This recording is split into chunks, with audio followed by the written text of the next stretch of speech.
Wanawake, haleluya. Hiyo sio sauti ya mwanamke ambaye ni jasiri, mwanamke shujaa, mwanamke aliyembeba Yesu. Natamani kusikia kelele, shangwe na vigelegele kwa wanawake waliombeba Yesu. Haleluya wanawake. Heri ya siku ya wanawake. Bwana asifiwe. Wanaume, haleluya. Wanaume, haleluya. Tunajua na sisi wengine tuko hivi tulivyo kwa ajili yenu. Amina. Ukiona mwanamke anang'aa sana, huo mng'ao nyuma yake kuna mwanaume. Hebu muangalie usoni. Bwana asifiwe sana. Narudia, ukiona mwanamke amependeza sana, nyuma yake kuna mwanaume. Kuna mwanamke mmoja anasema, hamna aliyeninunulia, basi kuna mwanaume Yesu. Bwana asifiwe sana. Hebu muangalie mbaba mmoja, mwambie unaona mng'ao hao wanawake, nyuma yao kuna mwanaume mmoja. Mwambie mwanaume mwenzio, yani unaogopa hata kumwambia, hata kama hujamnunulia, mwambie nyuma ya mng'ao wa kila mwanamke kuna mwanaume mmoja. Bwana asifiwe wanawake. Yes. Hata kama hauna mume, una mwanaume anaitwa Yesu. Nyuma ya kila mng'ao tunamtambua yuko Yesu, na wapili wako wanaume. Haleluya. Bwana asifiwe sana. Namtukuza Mungu kwa siku ya leo. Tunaanza somo letu. Baada ya kwanza nilishamshukuru Mungu, pia namshukuru Mungu kwa ajili ya mchungaji, wazee wa kanisa na usharika wa Kariakoo kipekee kwa ajili ya kuniona tena na kuniita katika usharika wenu, especially siku hii ya wanawake. Bwana asifiwe sana. Nashukuru pia kwa neema yake. Tutakuwa na somo fupi, nguvu ya maombi ya mwanamke, au magoti ya mwanamke yalivyo na thamani mbele za Mungu. Nguvu ya maombi ya mwanamke, nikaweka stroke, magoti ya mwanamke yalivyo na thamani mbele za Mungu. Bwana asifiwe sana. Mwanamke, haleluya. Ili uwe na thamani, thamani yako inaongezwa na Yesu. Tunaweza tukatafuta thamani nyingine za ziada, lakini ukweli thamani ya dunia, thamani ya vitu, thamani ya elimu, thamani ya pesa inaweza ikapungua, lakini ili thamani ikamilike bila Yesu haiwezekani. Bwana asifiwe sana. Kwa hiyo ukiwa na vyote ukawa hauna Yesu, kuna mahali utakuwa umepungua. Lakini ukiwa na Yesu, hata kama kuna vingine utakuwa bado hujavipata, kumbuka uliye naye ni mkuu kuliko unavyovitafuta. Bwana asifiwe sana. Kwa hiyo still una matumaini ya kuvipata vile ambavyo Mungu amekuandalia katika jina la Yesu. Sasa tuangalie nafasi ya kimaombi juu ya mwanamke. Lakini nikisema nafasi ya kimaombi juu ya mwanamke, wanaume naomba niwaambie hichi kitu. Kumbuka kanisa, Biblia inatuambia ni bibi harusi. Bwana asifiwe. Kwa hiyo kama ni bibi harusi, na wewe unahusika katika hili somo kwa namna nyingine. Bwana asifiwe sana. Kwa hiyo hatutamuongelea tu mwanamke as mwanamke direct, but tutaongea na mwanaume kama bibi harusi. Bwana asifiwe. Kwa hiyo somo la maombi linaweza kumfaa sana mwanamke na pia likamfaa bibi harusi ndani ya kanisa. Maombi ni nini? Maombi kikawaida tumezoea ni definition kwamba ni mawasiliano kati ya mtu na Mungu. Ni mawasiliano kati ya mtu na Mungu. Niwekee kile kitabu cha Wafilipi sura ya 4 mstari wa 6 ili tuanze kusoma hapo. Niwekee kitabu cha Wafilipi sura ya 4 mstari wa 6. Nataka nitoe definition ya maombi. Anasema, msijisumbue kwa neno lolote, bali katika kila neno kwa kusali na kuomba pamoja na kushukuru, haja zenu na zijulikane na Mungu. Bwana asifiwe sana. Sasa usiondoe kwanza hiyo definition. Maombi ni nini? Hapa Biblia inatuonyesha kwamba msijisumbue kwa neno lolote, bali katika kila neno kwa kusali na kuomba pamoja na kushukuru, haja zenu zijulikane na Mungu. Bwana asifiwe. Maombi ni namna ya wewe Roho Mtakatifu anavyokutumia ndani yako kupeleka haja zako au shukrani zako au sala zako mbele za Mungu. Bwana asifiwe sana. Haleluya. Okay. Sasa muombaji yoyote hawezi kuomba peke yake, anahitaji msaada katika maombi yake. Niwekee kile kitabu cha Warumi 8:26. Muombaji yoyote hawezi kuomba peke yake, anahitaji msaada kutoka kwa Mungu. Ili maombi yako yawe na thamani, huwezi kuomba peke yako. Weka kitabu cha Warumi sura ya 8 mstari wa 26 kama unaweza. Warumi, nilikuwa sijakuandikia lakini unaweza tuangalie tena ubaoni. Anasema kadhalika Roho naye hutusaidia udhaifu wetu, kwa maana hatujui kuomba jinsi itupasavyo, lakini Roho mwenyewe hutuombea kwa kuugua kusikoweza kutamkwa. Eka mstari wa 27, mstari wa 27 unaofuata, anasema na yeye aichunguzaye mioyo aijua nia ya Roho ilivyo, kwa kuwa waombea watakatifu kama apendavyo Mungu. Bwana asifiwe sana. Sasa maombi ni nini? Tunavyosema maombi ni mawasiliano kati ya mtu na Mungu. Ni kweli kabisa, tunajua tunawasiliana, lakini kuna wakati tunawasiliana na Mungu na unakuta hatumpati. Bwana asifiwe sana. Wangapi kila wakiwasiliana na Mungu wanampata Mungu? Nyosha mkono juu. Nyosha mkono juu. Si tunasema maombi ni mawasiliano? Sasa nataka muangalie huku. Nauliza swali, usione aibu. Wangapi kila tukiwasiliana na Mungu tunampata Mungu? Yaani be honest, nyosha mkono. Mikono michache. Yaani hamjakosea kama hamjanyosha. Wangapi? Yaani tunaenda kwa uaminifu. Kila tukienda kuwasiliana na Mungu tunajua kabisa hatujakutana na Mungu. Mimi ni mmoja wapo. Nitakufundisha ni kwa nini. Haya, wangapi hawajui hata ninachokisema?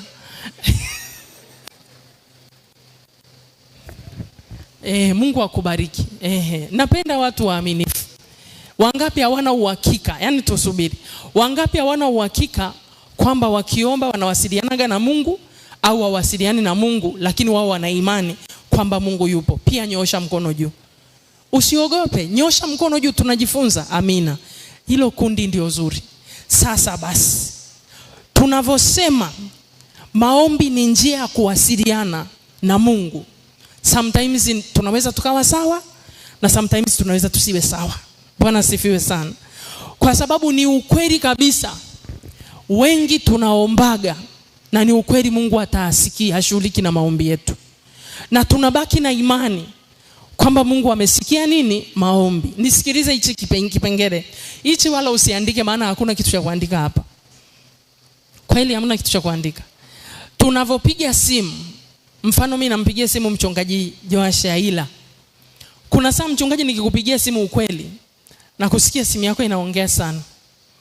Si ni sawa Kama jana nimekutafuta ilikuwa busy, paka ukaje kunipata usiku. Anasema hivi, namba unayopiga kwa sasa inazungumza na mtu mwingine, tafadhali jaribu tena baadaye. Wakati naongea, tafuta kitabu cha Ufunuo wa Yohana 8. Wakati naongea yule mtu, nyie msifungue, nyie mnisikilize tu. Bwana asifiwe sana. Wengi tuna uhakika tukiombaga tunakutana na Mungu, lakini mimi nakuambia wengi hatukutanagi na Mungu. Hata mimi naikufundisha. Biblia inasema hivi, mtafuteni maadamu anafanya nini? Anapatikana. Muiteni maadamu nini? Yu karibu. Kwa hiyo wewe uliyesema unaombaga na hujui kama yupo au hayupo, uko vizuri sana. Sema amina. Wewe unayesema kila saa unampata Mungu, kwa kweli wewe ni muongo. Hapana, ngoja nikuonyeshe. Kuna saa unaweza ukampata, kuna saa unaweza usimpate. Yaani nataka niweke hivyo. Kivipi? Niwekee Ufunuo wa Yohana 8. Baba zangu, ngoja niwaonyeshe kwa Biblia. Ngoja niwaonyeshe kwa Biblia. Ufunuo wa Yohana 8 mstari wa kwanza. Weka mstari wa kwanza. Hata alipofungua muhuri 7, kukawa kimya mbinguni kama muda wa nusu saa. Amen. Kwa hiyo kumbe kuna saa mbingu zinakuwa kimya. Baba zangu, mnanielewa sasa? Kuna saa mbingu zinakuwa kimya. Bwana asifiwe sana. Kama tungekuwa tunampata Mungu kila saa, kila tunachokiomba tungekipata instantly. Wangapi wanakubaliana na Mungu? Bwana asifiwe sana. Anasema hivi, nitafuteni maadamu nafanya nini? Napatikana. Niiteni maadamu nini? Ni karibu. Kwa hiyo nisikilize tu taratibu, utanielewa. Si kila saa tukienda kwa Mungu tunampata. Bwana Yesu asifiwe. Kwa sababu gani hatumpati? Natoa jibu. Kwa sababu huenda ikawa sisi tuna vizuizi vinavyomfanya Mungu asipatikane. Mmeanza kunielewa sasa? Bwana asifiwe sana. Kwa sababu kuomba si kumpata Mungu. Kuomba ni kupeleka mahitaji. Kuomba sometimes ni kudumisha mahusiano. Kabla maombi hayajawa kwa ajili ya mahitaji, maombi yanatakiwa yawe kudumisha mahusiano. Bwana asifiwe sana. Haleluya. Mnaanza kukubaliana na mimi kidogo? Sasa basi rudisha Warumi 8:26 ili Rumi 8:26. Ule mstari ulikuwa umeuweka. Warumi 8:26. 8:26.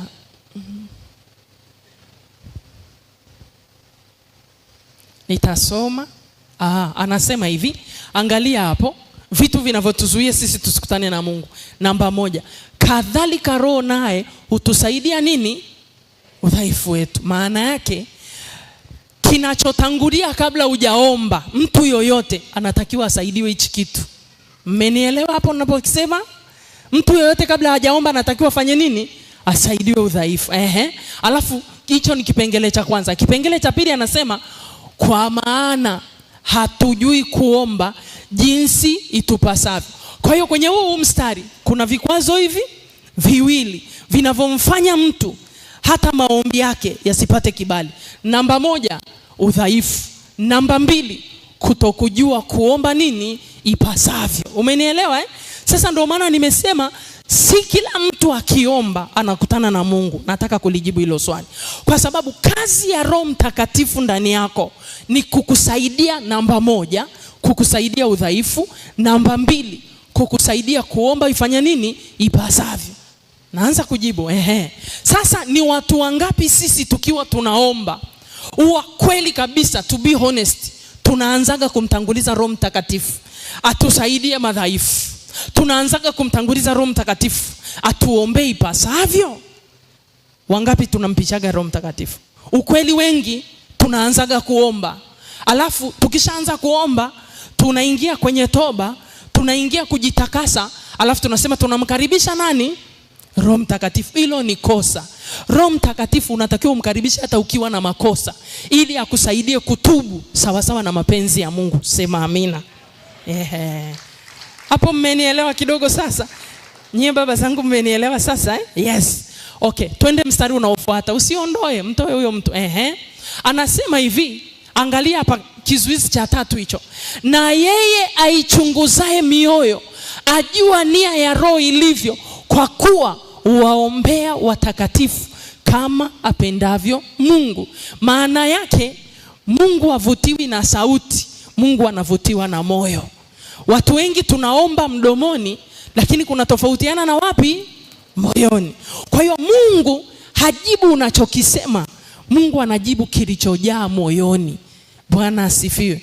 Kwa hiyo hata hichi ni kizuizi ambacho tunahitaji kusaidiwa na nani? Sema na Roho Mtakatifu.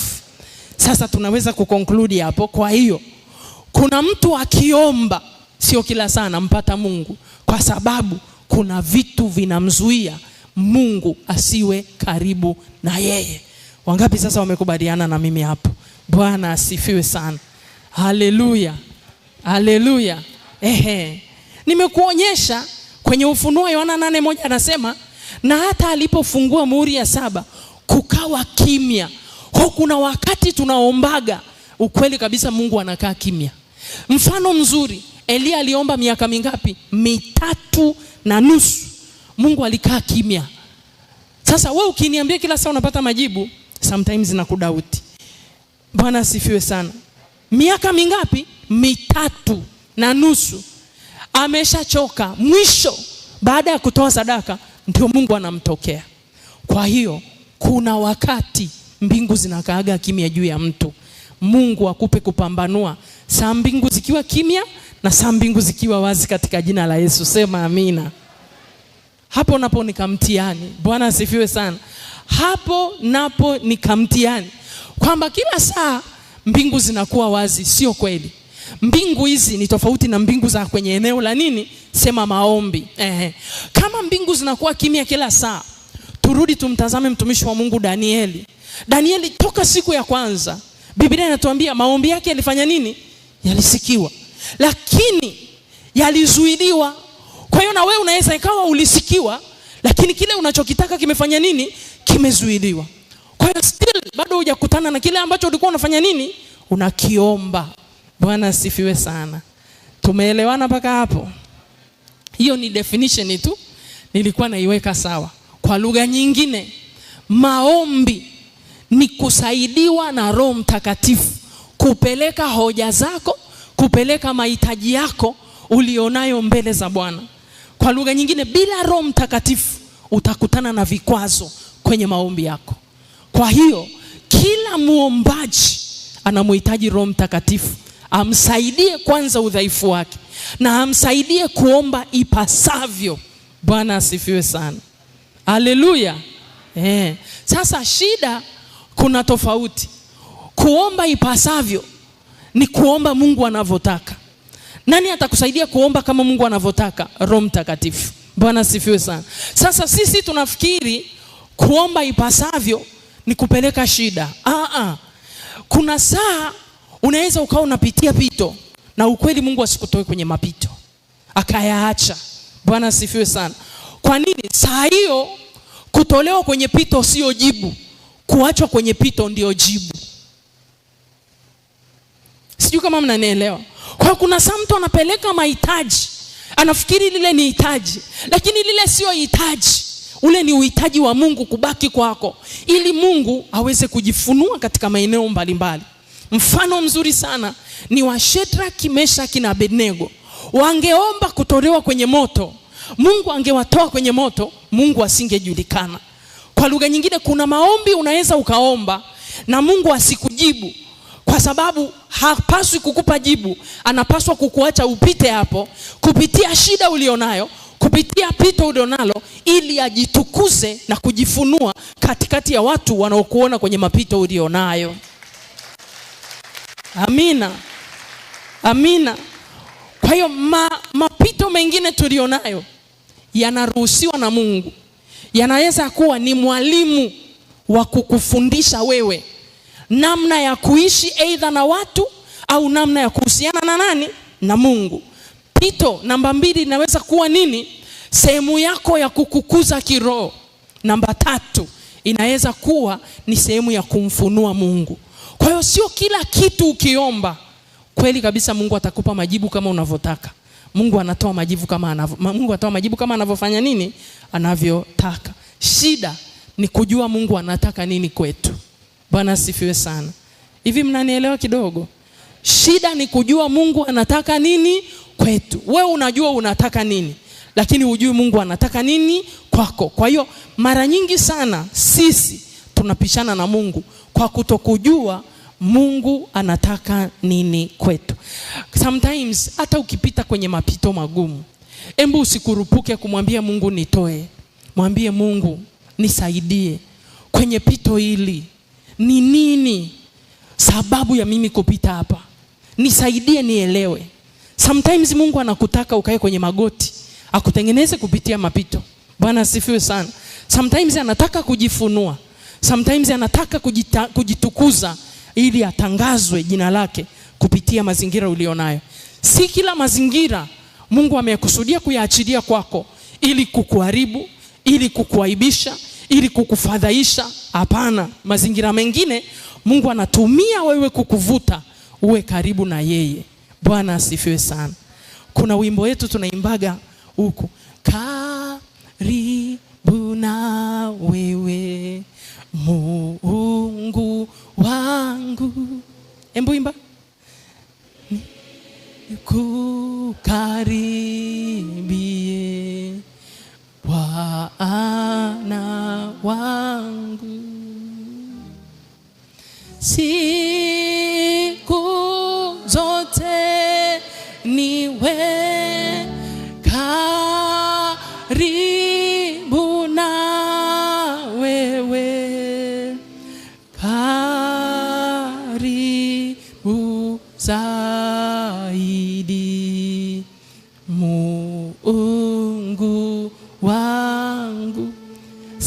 kuna kitu Mungu akikiondoa kwako anakukosa. Hebu muulize jirani, ni kitu gani Mungu akiondoa kwako anakukosa? Kuna vitu Mungu akiviondoa kwako anakukosa. Kuna kitu wewe unakiona ni shida, lakini Mungu anaona ndicho kinachompa nafasi kwako. Bwana asifiwe sana. Sasa nataka niongee kidogo. Mambo gani yanaweza kuzuia maombi ya mwanamke? Wanawake mmefanywa kuwa sababu ya kupeleka mahitaji mbele za Mungu aliye hai. Kwa kuwa mwanamke ni msaidizi wa mwanaume na ni mbeba mzigo wa familia. Na ni mbeba mzigo katika ulimwengu wa roho, ili kuhakikisha Mungu analeta msaada pia katika ulimwengu wa roho na katika ulimwengu wa mwili. Namba 1, kizuizi kikubwa cha maombi ya wanawake wengi ni uchungu. Andika uchungu. Kizuizi namba 1 ni nini? Mwambie jirani uchungu. Mwambie jirani uchungu. Mwambie jirani uchungu. Mwambie jirani uchungu. Hey. Hivi kuna mtu ambaye hana uchungu hapa? Wachache sana. Bwana asifiwe sana. Uchungu ni nini? Uchungu ni hali ya maumivu au ya huzuni ndani sana, ambayo mtu anahisi moyoni mwake kutokana na tukio la kusikitisha au tukio la kuumiza kihisia. Bwana asifiwe sana. Wanawake wangapi wako hapa hawajawahi kukutana na matukio? Hebu mwanamke ambaye hajapigwa tukio hapa nyoosha mkono. Wote ni wa matukio. Bwana asifiwe. Nafikiri uangalie huko, wanawake wanahitaji utulivu. Wanawake ambao tumekutana na matukio. Mimi nimekutana na matukio toka nikiwa mtoto. Bwana asifiwe sana. Kwa hiyo uchungu au maumivu ya ndani ni kizuizi kikubwa sana kwenye maombi yetu sisi wanawake. Na si tu maombi, ni vitu vingi sana vinazuiliwa na uchungu. Bwana asifiwe sana. Saa hii mtanisamee watu wa media, maana vingine sijaandika huko. Bwana asifiwe sana. Tafuta kile kitabu cha wakati naongea, tafuta kitabu cha Ayubu 23:2. Bwana asifiwe sana. Sasa huu uchungu unatokana na vitu gani? Kwa sababu mwanamke ni kiungo kikubwa sana kwenye familia. Wanaume nisikilize, mwanamke akiwa na uchungu mambo yako hayaendi.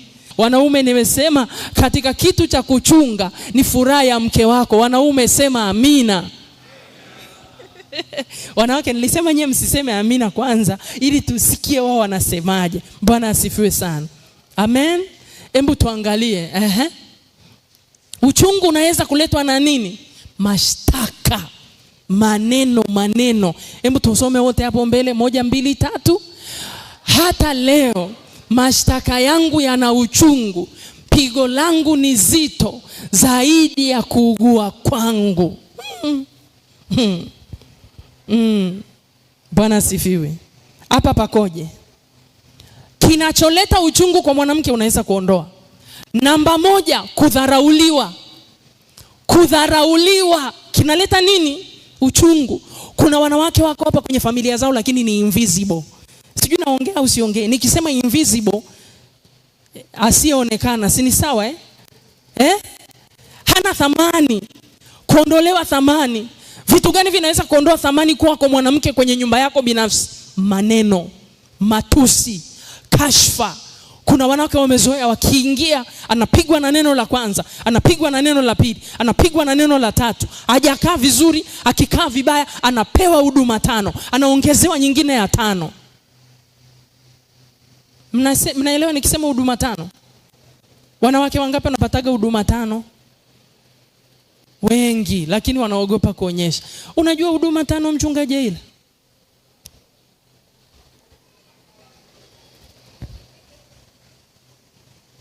Si mnapataga huduma 5? Aya, sawa wewe upati. Si unajua wanaopata huduma 5? Yes. Kuna mtu yuko hapa ana uchungu kwa sababu ya kudharauliwa nyumbani kwake. Ana uchungu sababu ya kusemwa vibaya nyumbani kwake. Anasemewa maneno yasiyofaa. Mwanaume, ukitaka familia nzuri, investi furaha kwa mke wako. Wanawake sema amina. Ukitaka watoto wazuri wenye malezi mazuri, investi furaha kwa mke wako. Investment ya kwanza kwa wanaume si nyumba, si shamba, si gari. Invest kwa mke wako. Mbona kanisa hili limekaa kimya? Au sio Kariakoo nalolijua hili? Au hili ni lile la kule kwetu limehamia huku nini? Nasema wanaume, ukitaka nyumba nzuri, invest furaha kwa mke wako. Bwana asifiwe sana. Usipo invest, utavuna kile ulichokipanda. Ukitaka watoto wazuri, sasa ukimsababishia mke wako uchungu, ukisababishia mke wako maumivu, mtoto akipita anaambiwa shetani, sura kama ya shetani, alafu anatajiwa jina la baba yake au anatajiwa shangazi yake. Yaani ndugu zako wote wanageuzwa kuwa mashetani. Au naongea jamani wa mama. Wa mama anaongea siongei. Sasa, kwa hiyo wekeza furaha kwa mke wako. Hicho ni kitu cha kwanza kinacholeta maumivu kwenye moyo wa mwanamke. Kitu kingine kikubwa ni kitu kinaitwa misiba. Misiba. Nikisema misiba, si tu kufiwa. Kuna watu wengi hapa wamefiwa. Kuna watu wengi wamepoteza watoto wao. Kuna watu wengi wamepoteza waume zao. Kuna watu wamepoteza wake zao. Msiba either ule wa sasa hapa Mungu anisaidie, Roho Mtakatifu nisaidie kuliweka hili. Kuna mtu akifiwa kafiwa. Si ninaongea jamani? Kwa mfano kuna wanandoa. Mimi nitatoa kuna mfano wa ndoa fulani niliona kule kwetu. Nikisema kwetu sio nyumbani, ni mji. Kuna mwanamke akifiwa, amefiwa. Na kuna watu wakifiwa, wameondokewa. Hivi mmeelewa? Hivi mchungaji inaeleweka nikisema hivi? Nasema kuna mtu akifiwa, kafiwa. Na kuna mwingine anafiwa, lakini anakuwa amefanya nini? Sema ameondokewa. Kwa kuna tofauti ya kufiwa na kuna tofauti ya kufanya nini? Ngoja niiweke vizuri. Iko hivi. Wanandoa wanaoishi vizuri kwa upendo na amani na furaha, aidha mke na mume. Mwanaume akifiwa na mwanamke aliyekuwa anampenda sana na kumheshimu na kumtii, huyo anakuwa amefiwa, hajaondokewa. Wanaume naongea siongei. Lakini kuna watu ambao wanapigana usiku na mchana, matusi, magomvi, visasi, huyo akifiwa anakuwa ameondokewa. Mmeelewa ninachokisema Nisikilizeni, anakuwa amefanya nini? Nimeona ndugu zangu, nimeona kwa macho. Mbele ya madhabahu ya Mungu sitaki kudanganya. Kuna mama mmoja alifiwa na mume wake mkoa fulani. Huyo mama hakukaa miezi mitatu, yule mama naye akafa. Shida ilikuwa ni nini? Kiwango cha upendo alichokuwa anakipata kwa mume wake, care aliyokuwa anaipata. Kuna tofauti ya upendo na care. Si ni sawa watu wa Mungu? Alivyokuwa anatritiwa na mume wake. Yaani sasa kujileta Kiswahili Mungu anisaidie. Alivyokuwa anachukuliwa. Bwana asifiwe sana. Kulikuwa kuna namna ya tofauti. Kuna mtu anapendwa mpaka ndugu wanamuonea wivu namna anavyopendwa. Kuna mtu anatritiwa mpaka ndugu wanamuonea wivu anavyofanya nini? Anavyotritiwa. Bwana asifiwe.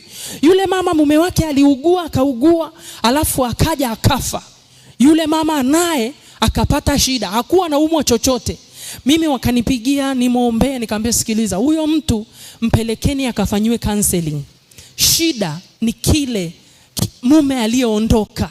Msipomuwai akasaidiwa, mtampoteza. Ukweli yule mama alikataa chakula, alikataa chochote. Yule mama haikumaliza miezi mitatu akasema namfuata mume wangu. Ndugu, hao wanapendana. Sema hao wanapendana. Sasa tukutane na wanajeshi. Ngoja niende.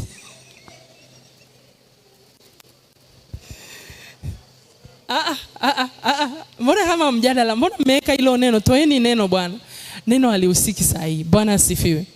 Sasa kuna mmoja, ngoja ni mimi sitaki kuambia nyie huko wote mnapendana, maswiti, mabita, manini, wote nyie hamna shida.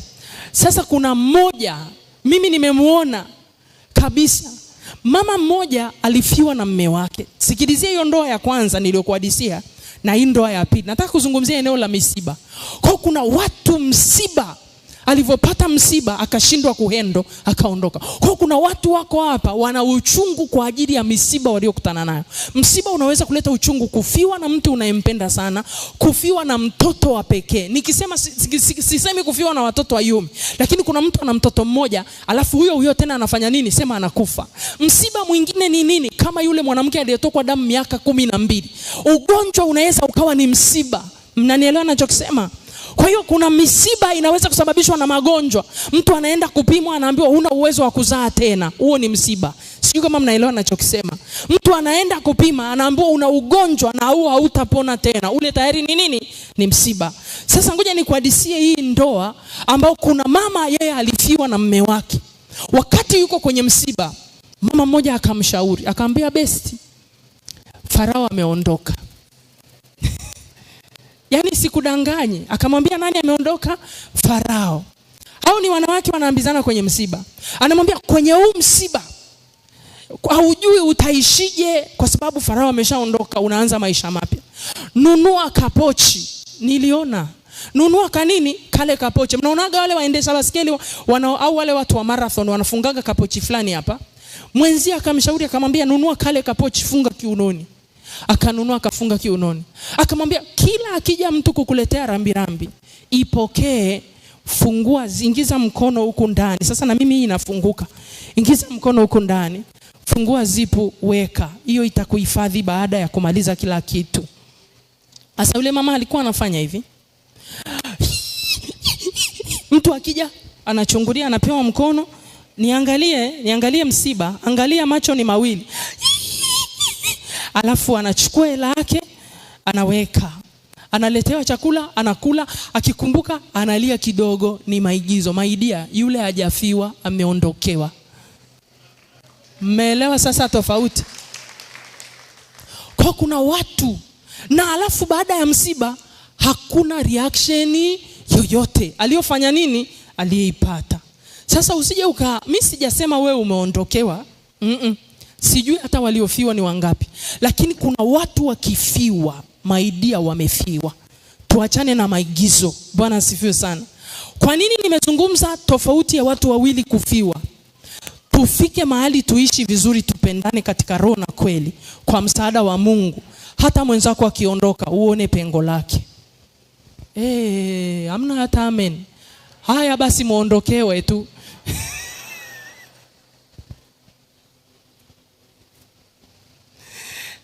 Sikiliza niwaambie. Kuna vitu tunaweza tukazuia uchungu na maumivu kwenye ndoa. Mtu mwenye uchungu uliyepitiliza hata akifiwa hasikii. Sijui kama mnanielewa ninachokisema wa ndugu. Mbona wa mama mmekasirika tena? Bwana asifiwe. Hivi mnanielewa? Kwa kuna vitu vinasababisha uchungu, vinasababisha matatizo. Ukute mtu ana msiba, alipata msiba, aidha ni kwenye eneo la afya au kaondokewa au kafiwa, hajapata uponyaji. Uponyaji si tu kwa ajili ya maombi. Ukiona mtu namna hiyo, mpeleke afanyiwe counseling. Mlete kanisani, afanyiwe counseling, aombewe. Ile kitu kifanya nini? Sema kiondoke. Yes, hicho ni kitu. Kwa hiyo mtu mwenye uchungu siku zote hawezi kuomba. Namba 3. Kitu kingine kinachoweza kusababisha uchungu kwa mwanamke, kubeba mzigo wa familia mwenyewe. Inaeleweka ninachosema? Kubeba mzigo wa familia mwenyewe. Mzigo wa familia automatiki ulikusudiwa na Mungu ubebwe na mwanamume. Mwanamke anayebeba mizigo ya familia ni mwanamke aliyejaa huzuni, ni mwanamke aliyejaa uchungu, ni mwanamke aliyejaa nini? Mateso ndani ya moyo. Na ukizingatia hawezi kuongea. Akiongea ataonekana anasimanga, akiongea ataonekana ana kiburi, akiongea ataonekana anajidai. Lakini mwanamke anayebeba mzigo wa familia yake, yeye akilala anawaza school fees, yeye akikaa anawaza kodi ya nyumba, yeye akilala anawaza watu wale nini wanywe nini. Huyo mwanamke automatic maidia ana uchungu ndani ya moyo. Wanawake nimeongea sijaongea? Yes. Mungu akutue huo mzigo katika jina la Yesu. na Mungu aikumbuke sadaka yako kwenye familia yako. Amfungue mume wako kiuchumi ili muweze kushirikiana pamoja katika jina la Yesu. Mwanamke wa namna hii ana uwezo wa kuchoka hata mwili, kwa sababu uchungu unachosha. Wapendwa, uchungu unachosha. Bwana asifiwe sana. Kwa hiyo kwa kubeba mizigo ya familia, mwanamke anafanya nini? Anachoka. Lakini kitu kingine kinachomfanya mwanamke anayechoka ndani ya familia yake na kushindwa kusimama kwenye nafasi yake na kushindwa kutimiza majukumu yake ni huu uchungu. Lakini ni uchungu wa namna gani? Pito la muda mrefu lisilokuwa na suluhu. Pito la muda mrefu kwenye familia lisilokuwa na suluhu. Nikisema pito la muda mrefu, ni magomvi yasiyo na suluhu. Kwa mfano, mke na mume wanatofautiana. Mke na mume wakitofautiana, unajua kabisa mwanaume akiongea ana haki ya kuongea. Mwanamke akiongea anashindana. Wangapi wanakubaliana na ninachokisema? Sasa wanawake mkinyamaza kimya, means nye hamna tatizo. Bwana asifiwe. Nisikilize, mwanamke akiongea kwenye familia nyingi anashindana au ana kiburi. Nisikilizeni wa baba mlioko mahali hapa. Msaidie mke wako asiwe na uchungu, msaidie mke wako asiwe na maumivu. Mnapokuwa na magomvi ya muda mrefu ya mara kwa mara, yanaua mahusiano yenu. Ndio yanaleta yale mtu akifiwa kaondokewa. Kivipi? Kuachana sio mpaka watu watengane huku nje. Kuachana kukoje? Unavyokuwa na mke wako au na mume wako, maana yake Mungu amemchukua mke wako kamweka moyoni mwako, na Mungu amekuchukua mwanamke amekuweka moyoni kwa nani? Kwa mwanamume. Kuachana kabla mjaachana physical, mnaachana huku ndani. Maana yake unatoka kwenye moyo wa mwanamke na mwanaume anatoka kwenye moyo wa nani? Wa mwanamke. Kwa hiyo yale magomvi ya muda mrefu kwenye familia yanasababisha uchungu, especially yasipokuwa na suluhu. Kwa hiyo kama mnakutana na magomvi, enyi wana familia, jaribuni sana kwa msaada wa Mungu aliye hai kutafuta suluhu bila kuwekeza viporo vya magomvi. Sijui kama mnanielewa. Magomvi ya namna hiyo yanasambaratisha familia. Mama anakuwa upande wake, baba anakuwa upande wake. Watoto ndio wanabaki katikati wakiteseka. Mmenielewa ninachokisema?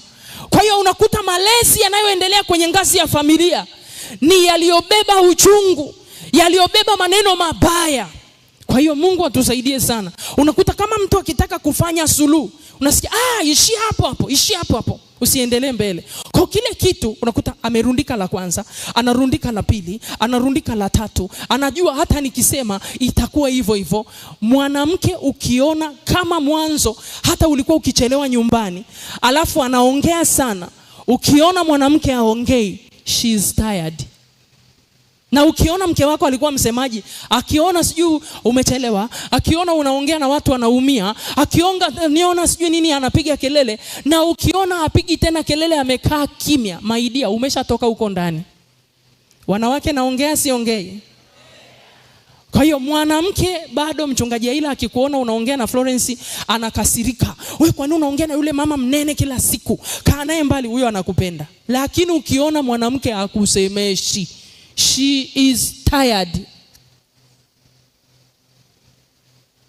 Bwana asifiwe. Makofi ni machache. Wanaogopa kupiga waume zao watasikia. Mwanamke anayekupigia kelele bado anakupenda.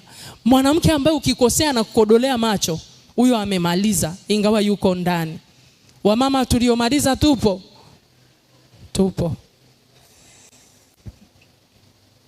Bwana asifiwe. Sasa vitu kama hivyo haviwezi kumfanya mtu aombe vizuri. Vitu kama hivyo haviwezi kumfanya mtu afanye nini? Aombe vizuri, kwa sababu ya uchungu ni kizuizi cha maombi. Bwana asifiwe sana. Haleluya. Kingine kinachoweza kumpa mwanamke uchungu ni uzao wake. Biblia inasema hivi, mtoto mpumbavu ni nani? Hebu tuseme wote 1 2 3. Tuanze mtoto mwenye hekima. 1 2 3. Mtoto mwenye hekima ni furaha kwa babaye, bali mpumbavu ni mzigo wa nani? Kwa hiyo kingine kinachoweza kumpa mwanamke uchungu ni uzao wake. Mwanamke akiona mtoto wake hajakaa vizuri, hawezi kulala, hawezi kula, hawezi kufanya vizuri. Hata kama ni kazini, utamkuta anatazama kompyuta lakini haoni. Anasikiliza kikao lakini afanye nini? Hasikii. Kwa hiyo uchungu una tabia ya kuziba masikio na una tabia ya kuziba macho. Tunakuona unatazama lakini haufanyi nini? Hebu muangalie jirani yako, unanitazama unaniona? Uchungu. Mtu mwenye uchungu na maumivu unaweza kumkuta mahali amekaa amedua. Anasemeshwa, anasema kwani ulikuwa unasemaje? Anawaza huku ndani. Vinapita vinavomtesa, vinapita vinavomsumbua. Bwana asifiwe sana.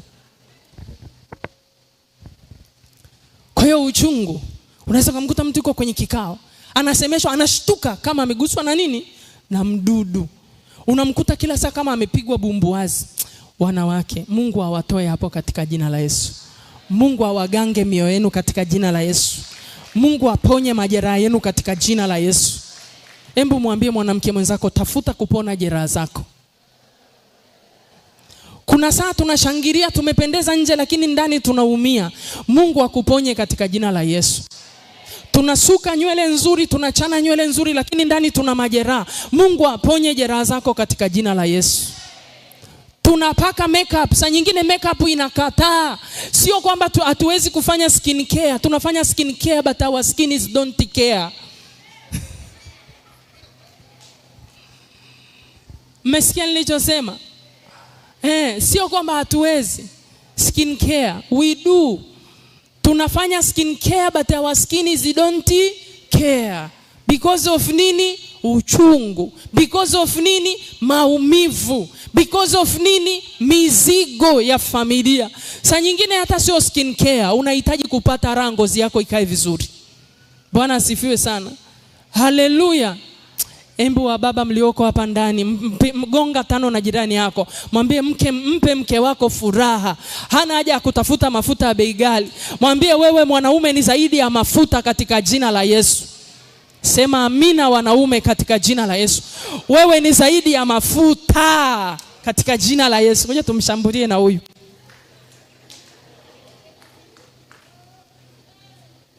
Bwana asifiwe. Hakina mama wanahitaji utulivu. Nimesoma hichi kitabu cha dakika chache. Ukipata mwanamke ambaye ana utulivu wa moyo, inakula kwako. Bwana asifiwe sana.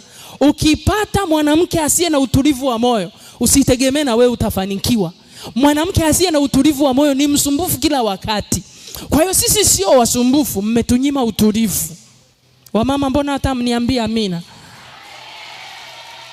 Wanaume nasema sisi sio wasumbufu, mmetunyima utulivu. Mtupe utulivu. Tunahitaji utulivu wa moyo. Tunahitaji furaha ya kweli. Tunahitaji kuona watoto wa watoto wetu. Wanawake sema amina. Bwana asifiwe sana. Kwa hiyo uchungu, wanawake wengi wako hapa, wameshona vitenge vyao, wamepaka mafuta yao, lakini ndani wanavuja damu. Ndani wanavuja nini? Damu. Bwana asifiwe sana. Na naomba niseme na wanaume, hakuna kitu cha hatari duniani kama machozi ya mwanamke. Machozi ya mwanamke ni kizibo cha baraka za mwanaume. Machozi ya mwanamke ni miba kwenye njia za kufanikiwa kwako. Machozi ya mwanamke yanatia giza njia zako.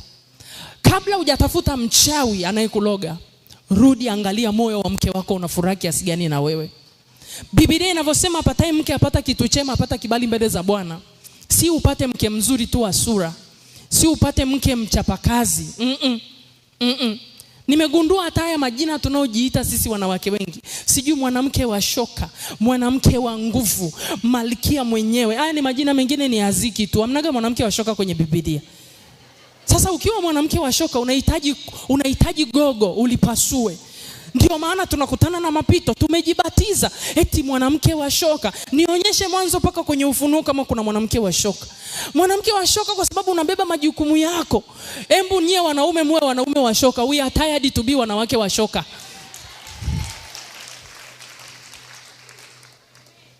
Yaani unajiita mwanamke wa shoka. Si tu kwamba unapenda kuwa wa shoka, umefanyika shoka kweli. Na magogo kweli yanakuhusu kwenye familia yako.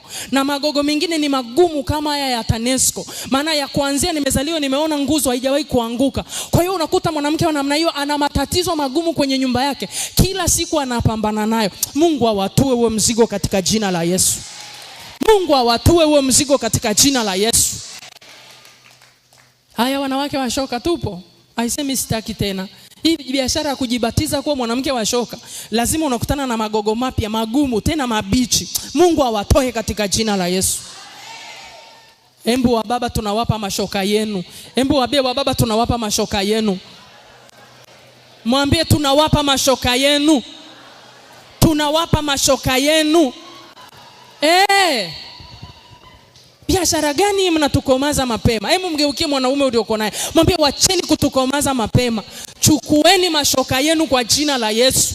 Vua wape mashoka yao katika jina la Yesu. Tumechoka. Hatutaki kuwa wanawake wa shoka. Tunataka kuwa wanawake watakatifu, wanawake wanaompenda Bwana, wanawake wa ibada, wanawake waombaji, na sisi tunatamani kuwa wanawake wazuri. Bwana asifiwe. Hasa unakutana na mwanamke ana sura ngumu kuliko mume wake. Hii nayo tabu.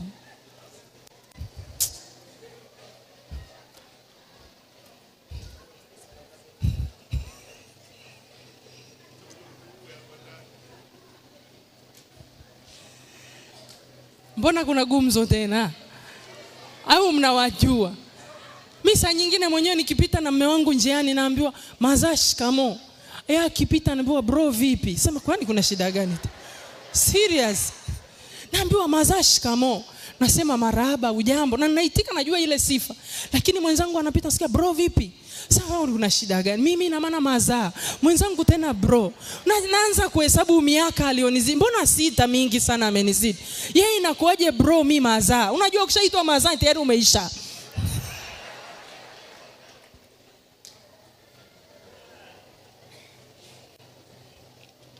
Yaani unaenda kujikagua kila siku. Na watu wa vipodozi wanatuweza kweli. Kila siku wanatuletea mafuta ya kukaza ngozi. Na kaza na kukaza. Lakini mwenzangu anaitwa bro. Hiyo nzuri kweli. Bwana asifiwe. Wanawake Mungu awaondolee uchungu katika jina la Yesu. Mungu awatue mizigo mizito katika jina la Yesu. Siku yetu hii tuifurahie tukimwambia Mungu tutue kila mzigo mzito katika jina la Yesu. Amina. Amina. Madhara ya uchungu. Ngoja niongee madhara 5 tu, tuendelee. Namba 1. Uchungu unamfanya mtu kudharau uhai wake. Uchungu unamfanya mtu kudharau uhai wake. Anakata tamaa ya kuishi. Jamani huyu dada leo nitamchosha. Ayubu 9:17 mpaka 21 nitasoma. Ayubu 9:17 mpaka 21. Hujawahi kuona mtu anasikia maumivu anasema bora nife? Hamjawahi kusikia? Ayubu sura ya 9 mstari wa 17 mpaka 21. Haiko huko mtanisamee. Anasema hivi, yeye anipondaye kwa dhoruba na kuziongeza jeraha zangu pasipokuwa na sababu. Haniache nipate kuvuta pumzi, lakini unijaza uchungu. Kama tukitaja nguvu za mashujaa, na tazama yupo hapo. Kama tukitaja hukumu, ni nani atakayeniwekea muhula? Ingawa ni mwenye haki, kinywa changu mwenyewe kitanihukumu. Ingawa ni mkamilifu, kitanishuhudia kuwa ni mpotovu. Mimi ni mkamilifu, siangalii nafsi yangu, na udharau uhai wangu. Mungu akubariki. Unakuta mtu ana uchungu anasema nimechoka, bora nife.